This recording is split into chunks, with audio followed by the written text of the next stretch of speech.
Section D દાખલા number 35 125 અવલોકનો ધરાવતા નીચે આપેલા આવૃત્તિ વિતરણનો મધ્યક 22.12 છે તો ખૂટતી આવૃત્તિ શોધો. વર્ગ 0 થી 4 ની આવૃત્તિ 3, 5 થી 9 ની 8, 10 થી 14 ની 12, 15 થી 19 ની આપી નથી એટલે એને એક્સ ધારી લેવાનો, 20 થી 24 ની 35, 25 થી 29 ની 21, 30 થી 34 આપી નથી એટલે વાય ધારી લેવાનો, 35 થી 39 ની 6 અને 40 થી 44 ની 2. ચલો અહીંયા ધ્યાન આપો. તો અહીં શું શું આપેલું છે? મધ્યક સિગ્મા xi આપેલો છે 125, મધ્યક x બાર બરાબર 22.5 આપેલો છે.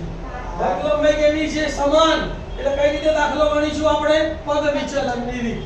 પદ વિચલનની રીતમાં કેટલા ખાનાનો કોઠો બનાવવાનો? 5. તો પહેલા શું આવે? વર્ગ આવૃત્તિ મધ્ય કિંમત xi uy બરાબર xi a/x અને fy uy. હવે વર્ગ 0 થી 4 લખી નાખીશું એની આવૃત્તિ 3, 5 આ રકમમાંથી લખવાનું છે.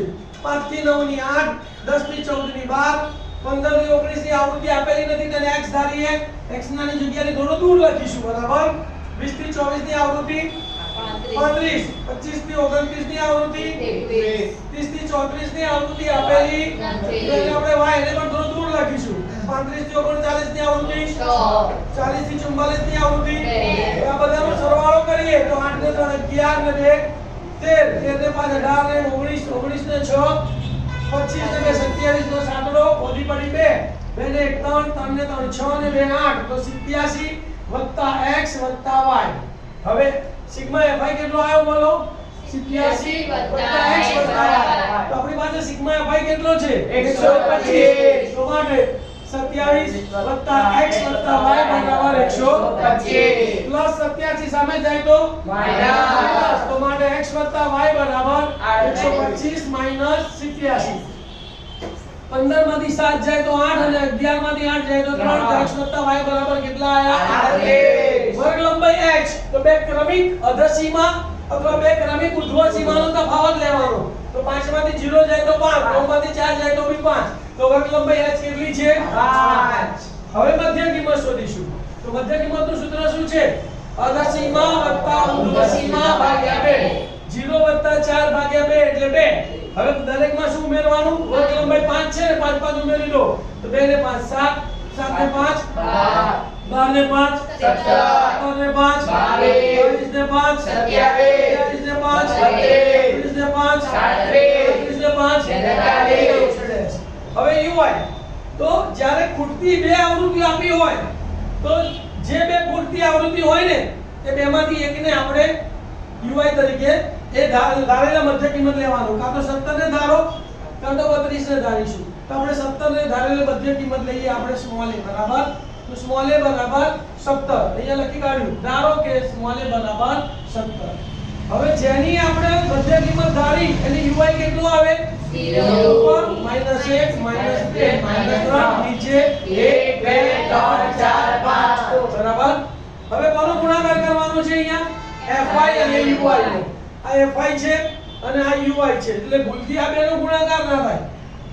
3 ગુણ્યા -3 -9, 8 ગુણ્યા -2 -16, 12 ગુણ્યા -1 -12, x ગુણ્યા 0 0, 35 એકા 35, 21 દુ 42, y ગુણ્યા 3 એને ક્યાં લખવાનો? સાઈડમાં. 6 ગુણ્યા 4 24 અને 2 ગુણ્યા 5 10. હવે ઋણનો સરવાળો ઋણ સાથે કરીશું, ધનનો સરવાળો ધન સાથે. તો 9 ને 6 15 ને 2 17 નો સરવાળો વધી પડી 1 ને 1 2 ને 1 3 તો -37 વત્તા હવે પ્લસ નો સરવાળો કરે 5 ને 2 7 7 ને 4 11 નો એકડો વધી પડી 1 3 ને 4 4 ને 4 8 ને 2 10 ને 1 11 111 અને આ વત્તા 3y 111 માંથી ને 37 બાદ કર્યો જવાબ કેટલો આવ્યો? 74 બધા માપો મળી ગયા. તો હવે આપણે મધ્યકનું સૂત્ર લખીશું ભાઈ કે મધ્યક x બાર બરાબર a plus sigma fi uy upon sigma fi into x. ચલો x બાર ની વેલ્યુ કેટલી આપેલી છે 22.12 બરાબર ના બરાબર એની જગ્યાએ 17 વત્તાના વત્તા સિગ્મા fy કેટલા આયા આપણી પાસે બોલો 87 ના સિગ્મા fy આપણે કેટલા આયા 74 છેદમાં સિગ્મા fy કેટલો છે 125 અને ગુણ્યા વર્ગ લંબાઈ કેટલી છે 5 અહીંયા પાંચે ભાગ ચાલશે એટલે 25 પંચા 100 આ 25 આવશે ના વત્તા 17 આ બાજુ આવે તો માઈનસ તો 22.12 ઓછા 17 બરાબર અહીંયા કેટલા વધ્યા 74 વત્તા 2 અને છેદમાં 25 22.12 માંથી 17 બાદ કરીએ બાકી બધું એમનું એમ તો 22.12 માંથી 17 ગયા કેટલા જવાબ આવ્યો 74 વત્તા 3 છેદમાં 25 એમના એમ 25 ભાગાકારમાં સામે જાય તો શું લખવાનું 74 વત્તા 3 ને પહેલા લખીએ તો 74 વત્તા 3 બરાબર 25 ગુણ્યા 5.12 25 એકાનો ઘડિયો આપણને આવડે છે બોલો 25 દુ 50 ની શૂન વધી પડી 5 25 એકા 25 ને 5 30 ની શૂન વધી પડી 3 દશાંશ ચિહ્ન ના 25 પંચા 125 125 વત્તા 3 એટલે 128 તો માટે 74 વત્તા 3y બરાબર 128 હવે કયું સૂત્ર કરતા બનાવીશું તો વત્તા 74 સામે જાય તો માઈનસ 3 ગુણાકારમાં સામે જાય તો ભાગાકારમાં શું માટે y બરાબર 128 માઈનસ 74 ભાગ્યા 128 માંથી 74 બાદ કરીએ 8 માંથી 4 જાય તો 4 અને 12 માંથી 7 જાય તો 5 તો માટે y બરાબર 54 ભાગ્યા 3 18 કરી 54 તો માટે y બરાબર 18 આ y ની કિંમત શેમાં મૂકવાની સમીકરણ 1 માં તો y ની કિંમત સમીકરણ 1 માં મૂકતા સમીકરણ 1 લખવાનું x y બરાબર 38 માટે x y ની જગ્યાએ 18 મૂક્યા બરાબર 38 પ્લસ 18 સામે જાય તો માઈનસ લખાઈશું અહીંયા માટે x બરાબર 38 ઓછા 18 38 માંથી 18 ગયા તો 20 જવાબ લખી કાઢવાનો x બરાબર 20 અને y બરાબર 18 છે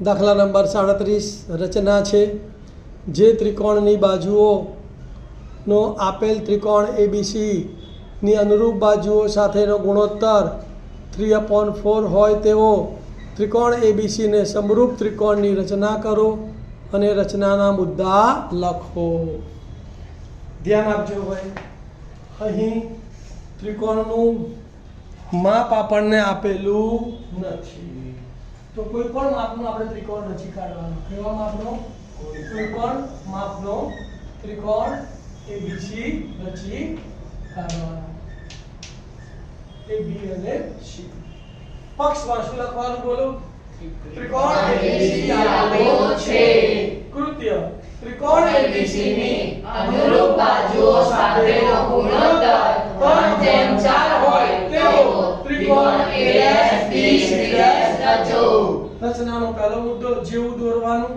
એવું લખવાનું પહેલો લખીશું કોઈ પણ માપનો ત્રિકોણ ABCD રચો રચી કાઢ્યું હા બીજો મુદ્દો રેખાખંડ BC ના આ રેખાખંડ BC ના જે વર્તુળમાં બિંદુ A છે તેના વિરુદ્ધ વર્તુળમાં લંબકોણ CBX થાય તેવો કિરણ BX રચો કોણ બને એવું કોઈ પણ એક કિરણ તમારે અહીંયા રચી કાઢવાનું છે તમારે x નામ આપી શું રચી બોલો રેખાખંડ BC ના જે વર્તુળમાં બિંદુ A છે તેના વિરુદ્ધ વર્તુળમાં લંબકોણ CBX થાય તેવો કિરણ BX રચો હવે અહીંયા ઉષ્મા 3 છે છેદમાં 4 છે તો મોટો ભાગ 4 એટલે કેટલા ભાગ કાઢવાના 4 આ કિરણ ઉપર BX કિરણ ઉપર કેટલી ત્રિજ્યા લેવાની તો 4 ભાગ એટલે 1/4 BX કરતા નાની 4 ભાગ એટલે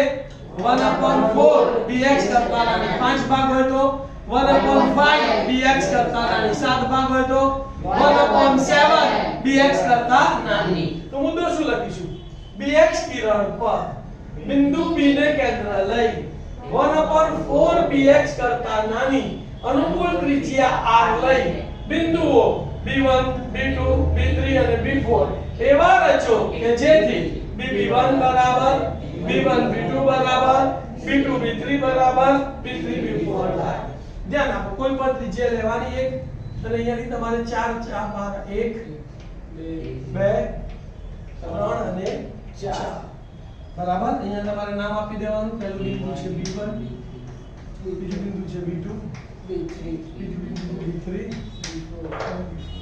ક્લિયર ખ્યાલ આવી ગયો હવે શું કરવાનું છેદમાં જેટલો ભાગ છે કેટલો ભાગ છે છેદમાં 4 તો B4 સાથે છેદમાં 3 હોય તો B3 સાથે સીધે જોડવાનું તો રેખાખંડ B4C રચો ઉત્પત્તિ લઈને તમારે આ રેખાખંડ B4C રચી કાઢવાનું બરાબર કૌંસમાં કયો ભાગ છે 3 તો કયો બિંદુ લેવાનું બિંદુ B3 માંથી તો બિંદુ B3 માંથી રેખાખંડ B4C ને સમાંતર કિરણ રચો જે BC રેખાખંડને જ્યાં છેદે ત્યાં C' નામ આપો તો સમાંતર કિરણ ઉત્પત્તિ મૂકીને પહેલા સમાંતર કિરણ આપણે રચી કાઢીશું આવું પછી બનાવટ કેવી રીતે કરવાની ધ્યાન આપજો ભાઈ B4 ને કેન્દ્ર લેવાનું કોઈ પણ ત્રિજ્યાનો આ રીતે અર્ધવર્તુળ ચાપ રચવાનો એટલી ત્રિજ્યા B4 અને B3 ઉપરથી મારવાની હવે આ ચાપ કેટલો પહોળો છે અહીંથી માપી લેવાનો અને એટલી ત્રિજ્યા આના ઉપર ચાપ માર દેવાનો ના વાગે તો સેટિંગ કરી દેવાનું સમજી ગયા બરાબર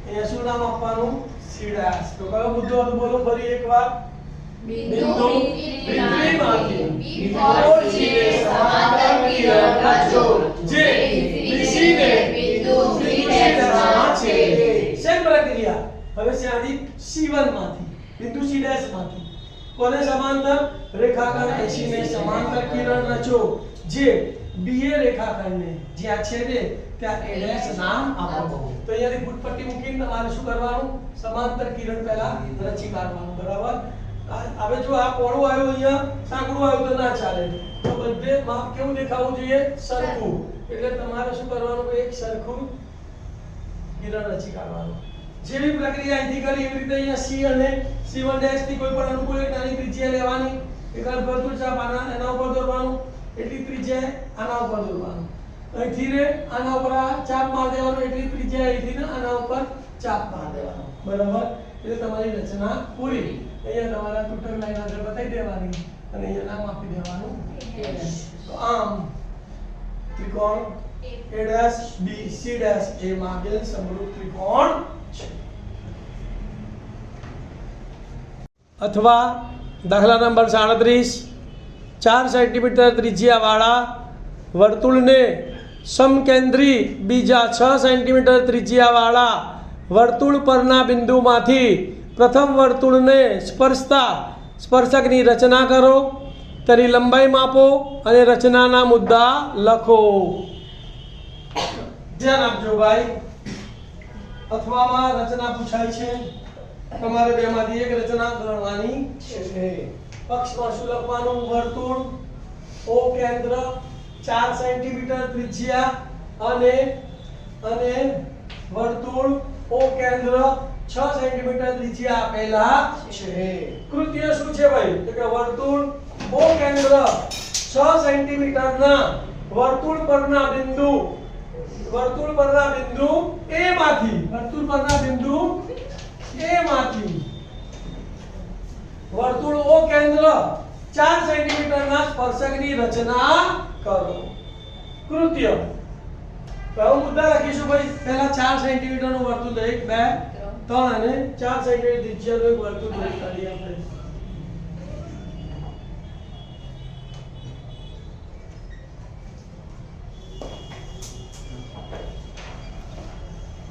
બરાબર અને પછી 6 સેન્ટીમીટર ત્રિજ્યાનું વર્તુળ દોરવું પડશે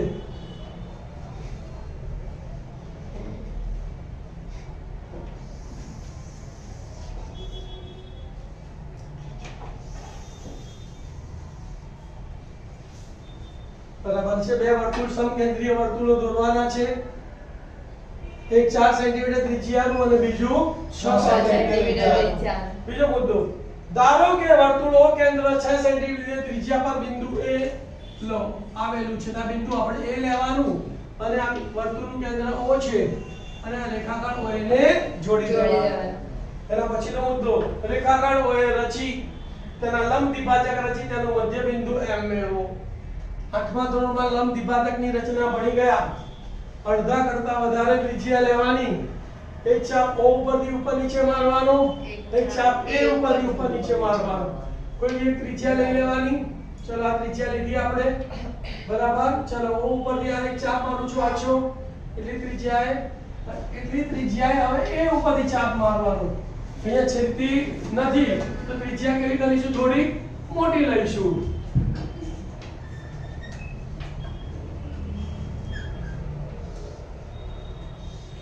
ચલો એટલી ત્રિજ્યા હવે A ઉપરથી ચાપ મારીશું, બરાબર.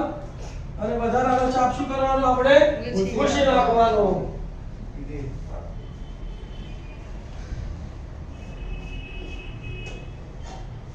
હવે આ બંને બિંદુમાંથી પસાર થતી એક લંબ દ્વિભાજક દોરવાનો આછો, અને અહીંયા જ્યાં છેદે ત્યાં M નામ આપવાનું, બરાબર.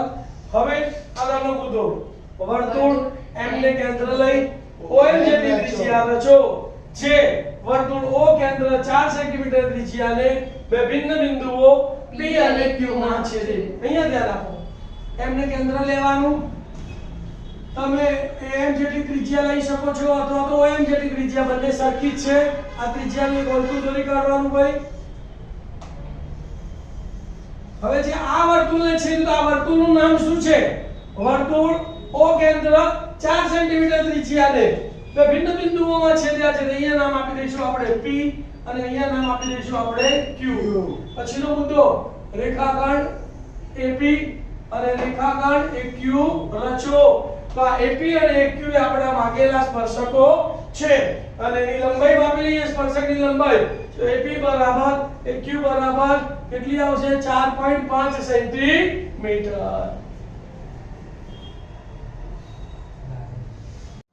દાખલા નંબર 38. એક શાળામાં ધોરણ 10 ના 30 વિદ્યાર્થીઓએ ગણિતના 100 ગુણના પ્રશ્નપત્રમાં મેળવેલા ગુણ નીચે કોષ્ટકમાં આપેલા છે. મેળવેલા ગુણ xi, વિદ્યાર્થીઓની સંખ્યા fi.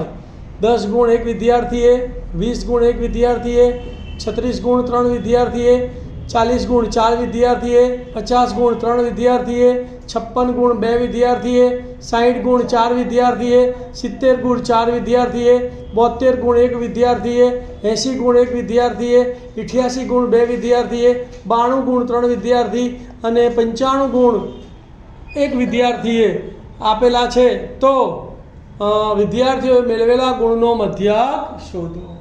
ધ્યાન આપો ભાઈ, ધોરણ 9 નો આ દાખલો છે, બરાબર. સાવ સહેલો દાખલો છે.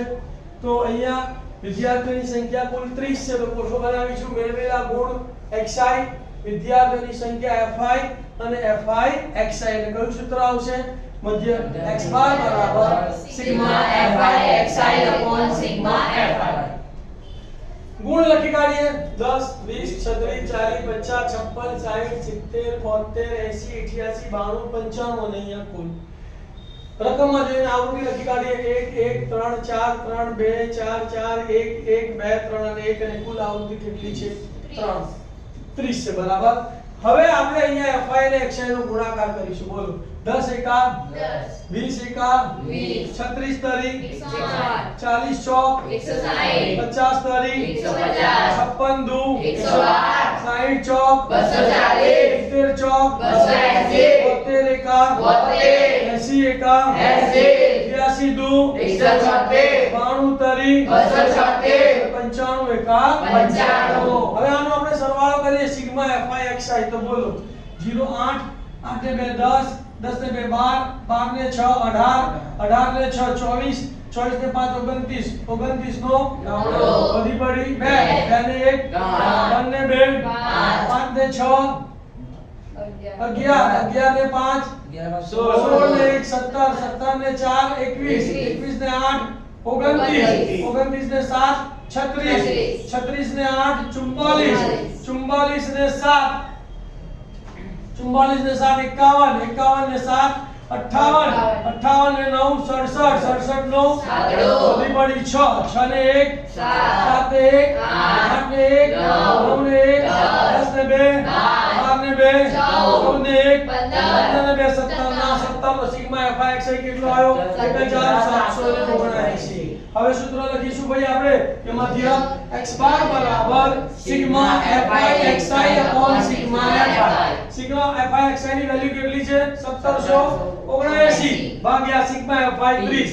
30 ને પહેલા 3 વડે ભાગી નાખીએ તો જુઓ 3 પંચા 15, અહીંયા 5 રો અહીંયા 15, 7 માંથી 5 ગયા તો 2, 1 માંથી 1 ગયા તો 0, ઉપરથી ઉતાર્યો 7 વડે 27 થયા, 3 નવા 27 અહીંયા 9 આવશે, 27 માંથી 27 ગયા 0, ઉપરથી ઉતાર્યો 9 રો 3 તારી 9 એટલે 0, તો કેટલો જવાબ આવ્યો 3 વડે ભાગ્યા તો 593. પછી છેદમાં શૂન્ય છે, એક આપણે પોઈન્ટ કાપી લઈશું તો જવાબ કેટલો આવશે 59.3. તો માટે મધ્યક x બાર બરાબર 59.3 એટલે કે 59.3 ગુણ.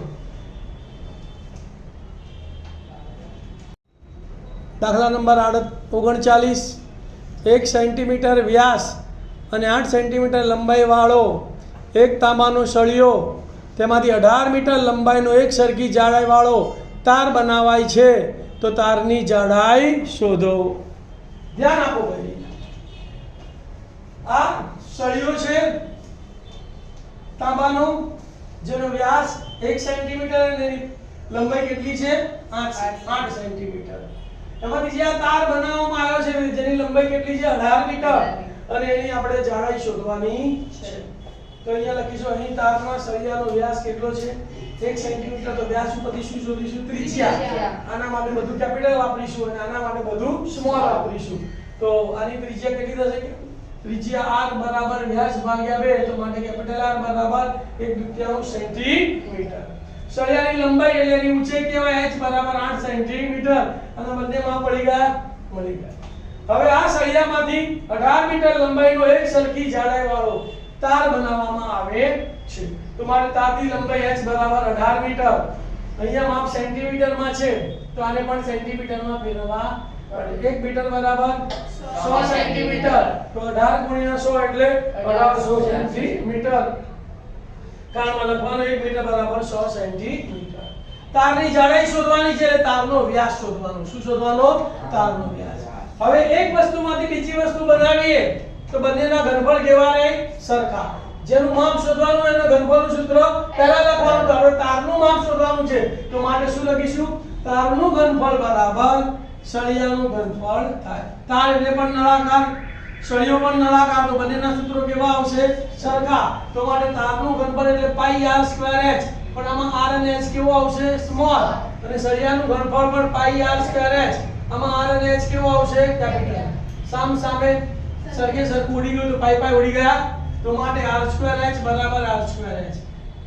અને યાદ આપણે શોધવાનો છે અને h છે 1800 બરાબરના બરાબર r2 એટલે 1/2 નો વર્ગ અને ગુણ્યા h એટલે 8 તો માટે r2 ગુણ્યા 1800 બરાબર 1 નો વર્ગ 1 અને 2 નો વર્ગ 4 ગુણ્યા 8 4 દુ 8 એટલે અહીંયા 2 કા 2 આવશે અને 1800 ગુણાકારમાં સામે જાય તો માટે r2 બરાબર 2 ભાગ્યા 1800 2 ભાગ્યા 1800 એટલે 2 કા 2 અને છેદમાં આવશે 900. આ વર્ગ દૂર કરીએ તો સામેનાનું વર્ગમૂળ તો માટે r બરાબર વર્ગમૂળમાં 1 છેદમાં 900. 1 નું વર્ગમૂળ 1 900 નું વર્ગમૂળ 30 તો r બરાબર 1/3 સેન્ટીમીટર. તમારે તારની જાડાઈ જોઈએ છે તેનો વ્યાસ શોધવો પડશે તો તારની જાડાઈ બરાબર 2r બરાબર 2 ગુણ્યા 1/3 2 ભાગ ચાલે તો 15 દુ 30 એટલે 1/15 સેન્ટીમીટર. જ્યારે માપ એક દશાંશ કરતા નાનું હોય તેને મિલીમીટરમાં ફેરવવા પડે તો આપણે આ 1/15 ને મિલીમીટરમાં ફેરવી દઈશું તો 1/15 ગુણ્યા 10 મિલીમીટર. કારણમાં શું લખવાનું 1 સેન્ટીમીટર બરાબર 10 મિલીમીટર. 10 ભાગ્યા 15 કરીશું તો જવાબ આવશે 0.666666 ચાલ્યા જ કરશે બરાબર. અને દશાંશ ચિહ્ન આપણે દૂર કરીએ બીજું આપણે દૂર કરીએ તો 5 થી બોલે છે તો આગળ એક ઉમેરવો પડે તો માટે તારની જાડાઈ 0.67 મિલીમીટર આશરે.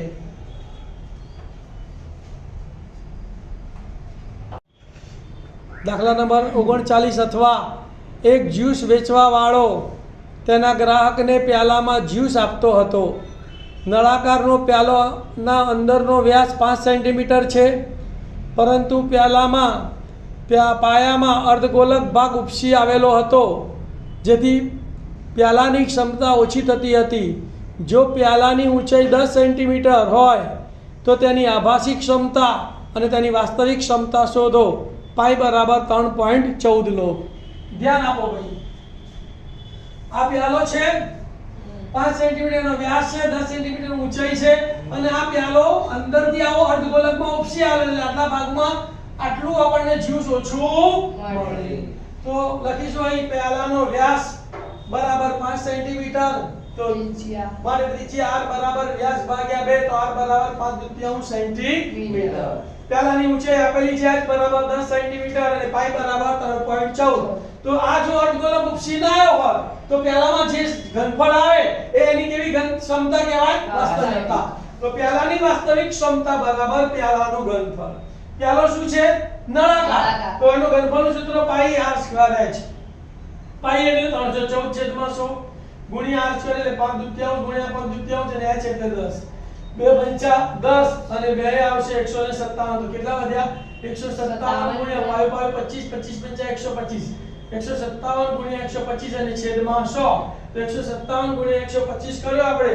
તો જુઓ એકમ અને દશકની શૂન્ય. 1 સત્તા 7, 1 પંચા 5 અને 1 એકા 1. હવે એકમની શૂન્ય. 2 સિત્તા 14 નો ચોકડો વધી પડી 1. 2 પંચા 10 ને 11 નો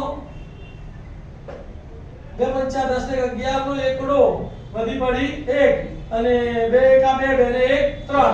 5 સિત્તા 35 નો પાંચડો વધી પડી 3. 5 પર 25 નો 28 નો આઠડો વધી પડી 2 અને 5 એકા 5 અને 2 7. 5 8 ને 4 12 નો બગડો વધી પડી 1. 7 ને 1 8, 8 ને 1 9 ને 7 16 નો છગડો વધી પડી 1.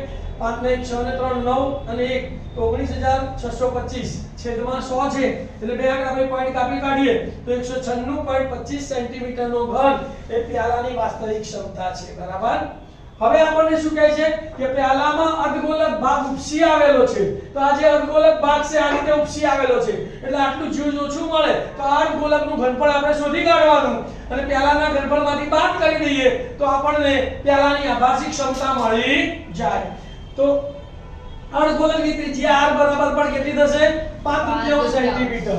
અર્ધગોલકનું ઘનફળ બરાબર 2/3 પાઈ r નો ઘન. 2/3 ના 2/3 ગુણ્યા પાઈ એટલે 314/100 r નો ઘન એટલે 5/3 ગુણ્યા 5/3 ગુણ્યા 5/3 3 વાર. 2 2 ઉડી ગયા, 2 આયા 157.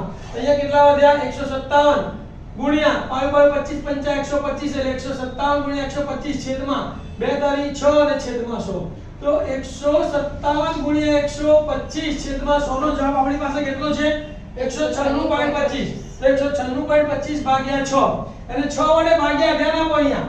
તો 6 તારી 18 નો 6 તારી 18 અહીંયા 3 આવશે.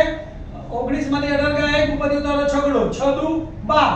16 માંથી 12 ગયા 4 દશાંશ ચિહ્ન ના દશાંશ ચિહ્ન ઉપર ઉતાર્યો બગડો તો 42. 6 સિત્તા 42 માંથી 42 ગયા 0 ઉપર ઉતાર્યો પાંચડો ભાગના ચાલ્યાની શૂન્ય ઉપર ઉતારી ઓર એક શૂન્ય. તો 6 8 48 એટલે 8 આયા 8 ને દૂર કરી દઈએ તો અમે ઉમેરવો પડે તો બરાબર 32.71 સેન્ટીમીટર નો ઘન અને કેવો આવશે આ શરીર. તો માટે પ્યાલાની આભાસી ક્ષમતા બરાબર પ્યાલાનું ઘનફળ માઈનસ અર્ધગોલકનું ઘનફળ. પ્યાલાનું ઘનફળ કેટલું છે? 196.25 માઈનસ અર્ધગોલકનું ઘનફળ 32.71. ચલો 5 માંથી 1 ગયા તો 4. 2 માંથી 7 ના જાય એટલે અહીંયા દસકો લીધો તો 6 ઉપર 5 આવશે અને 2 ઉપર 12 આવશે. 12 માંથી 7 ગયા તો 5 દશાંશ ચિહ્ન ના દશાંશ ચિહ્ન. 5 માંથી 2 ગયા તો 3. 9 માંથી 3 ગયા તો 6 અને 1 ના 1 તો 163.54 સેન્ટીમીટર નો ઘન. વિદ્યાર્થી મિત્રો અહીં આપણું ગાલા પેપર 2 પૂરું થાય છે. ખૂબ સરસ રીતે તમે આ પેપર ભણ્યા છો. સારી રીતે પ્રેક્ટિસ કરજો. નાનામાં નાની બાબતોને ધ્યાનમાં રાખજો. સૂત્રો મોઢે કરજો તો તમે ખૂબ સારા માર્ક સાથે પાસ થશો. મારી ચેનલને સબસ્ક્રાઇબ કરજો, લાઈક કરજો અને ગામડાઓના બીજી શાળાઓના નબળા વિદ્યાર્થીઓને આનો લાભ મળે તે માટે આ વિડિયો તમારા ધોરણ 10 ના વિદ્યાર્થી મિત્રોને શેર કરજો. Thank you.